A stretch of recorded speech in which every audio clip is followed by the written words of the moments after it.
Прайшоў паэт крывавымі шляхамі суровай страшнай вайны, каб расказаць нам, каб не забывалі пра подзвігі герояў той пары.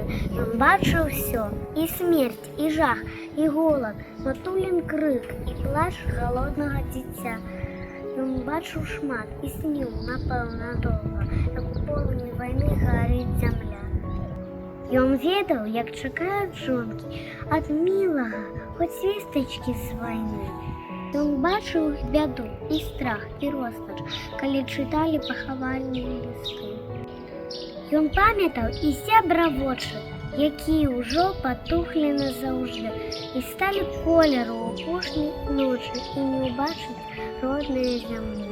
Ты сам сярод герояў, але пра гэта сцішана маўчыць і толькі ў радках няўмольна просіць ніколі нас пра гэта не забыць. Пайшоў паэт крывавымі шляхамі суровай страшнай пары, каб расказаць нам, каб не забывалі пра подзвігі герояў той вайны.